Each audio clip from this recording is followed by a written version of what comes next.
कांग्रेस सरकार की सबसे बड़ी दुविधा किस मुंह से वोट मांगने जाएं। इसी वजह से चुनाव लड़ने से टल रहे उनके नेता सदर के विधायक त्रिलोक जम्वाल ने महिलाओं के प्रति माह 1500 रुपए देने समेत अन्य गारंटियों को लेकर कांग्रेस सरकार पर निशाना साधा। उन्होंने कहा कि कांग्रेस ने सत्ता में आने पर 1 जनवरी 2023 से महिलाओं को प्रति माह 1500 रुपए देने की गारंटी दी थी। अपनी इसी गारंटी को लेकर भाजपा के खिलाफ दुष्प्रचार करने वाले कांग्रेस नेता बताए कि उन्हें अपने वादे के अनुरूप महिलाओं को ये पेंशन देने से किसने रोका था।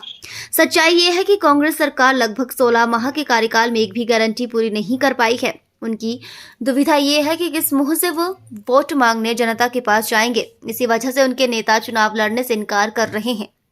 त्रिलोक जम्वाल ने कहा कि 2022 के विधानसभा चुनाव के दौरान कांग्रेस ने 10 गारंटियां दी थी। सत्ता में आने पर अपनी गारंटियां पूरी करने के बजाय उसने भाजपा की पूर्व सरकार द्वारा जनहित में खोले गए 1000 से अधिक संस्थान बंद कर दिए। महिलाओं को 1 जनवरी 2023 से प्रति माह 1500 रुपए देने के मुद्दे पर कांग्रेस ने 1.25 साल तक चुप्पी साधे रखी। अब लोकसभा चुनाव में उन्होंने महिलाओं से दोबारा फॉर्म भरवाकर उन्हें ठगने का प्रयास किया है। त्रिलोक जम्वाल ने कहा कि कांग्रेस ने सरकार बनने पर कैबिनेट की पहली बैठक में युवाओं को 1 लाख सरकारी नौकरियों की गारंटी भी दी थी, लेकिन अभी तक एक भी युवा को नौकरी का तोहफा नहीं मिल पाया है। किसानों और पशुपालकों से 80 व 100 रुपए प्रति लीटर की दर से दूध और 2 रुपए प्रति किलोग्राम की दर से गोबर खरीदने तथा 300 यूनिट बिजली मुफ्त देने जैसी अनेक गारंटियों को भी पूरा नहीं किया गया। कांग्रेस की वर्तमान सरकार ने विधानसभा चुनावों से पूर्व प्रदेश की जनता को 10 प्रकार की गारंटियों का आश्वासन दिया था, लेकिन प्रदेश में सरकार बनते ही वर्तमान सरकार ने 1000 इंस्टीट्यूशन बंद किए।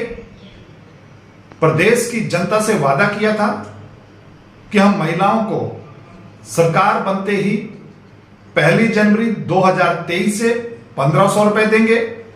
1 पैसा आज तक नहीं मिला।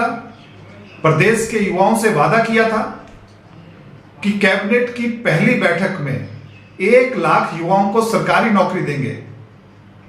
क्या हुआ उन नौकरियों का? एक भी व्यक्ति को सरकारी नौकरी वर्तमान सरकार अपने बलबूते पे नहीं दे पाई।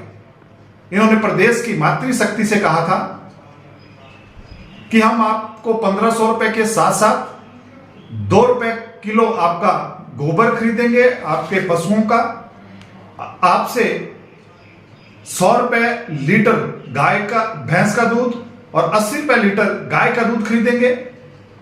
300 यूनिट बिजली ग्रामीण क्षेत्रों में फ्री देंगे। युवाओं के लिए स्टार्टअप के तहत 680 करोड़ का एक अलग से पैकेज बनाएंगे। लेकिन वर्तमान सरकार ने एक भी अपनी गारंटी पूरी नहीं की। वर्तमान सरकार को सत्ता में बने हुए लगभग 1.25 साल पूरा हो गया। अब जब लोकसभा के चुनाव आए तो वर्तमान सरकार ने पुनः फार्म भराने का काम, मेरी मातृशक्ति को ठगने का काम पुनः शुरू कर दिया। इतना ही नहीं, वर्तमान सरकार सदैव ये रोना रो रही है। जिस दिन से सत्ता में आए उस दिन से रोना रो रहे हैं कि हमारे पास फंड्स नहीं है, फंड्स की कमी है।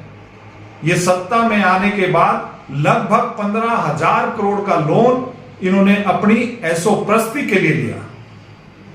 15,000 करोड़ का लोन 1 साल के अंदर ले लिया, जो आने वाले समय में एक भारी भरकम पहाड़ जैसा लोन मेरे प्रदेश की जनता पे रहेगा। वर्तमान सरकार जो वादा किया था, एक भी वादा अपना पूरा नहीं कर पाई। इसी का ये कारण है कि इतने दिन हो गए, ना तो ये 6 जो हमारे बाई इलेक्शन हैं उसमें अपना प्रत्याशी घोषित कर पाए, और ना ही लोकसभा की अभी 2 सीटों पे अपना प्रत्याशी घोषित नहीं कर पाए। कहने का अभिप्राय अभी इनको अपना प्रत्याशी ही नहीं मिल रहा है।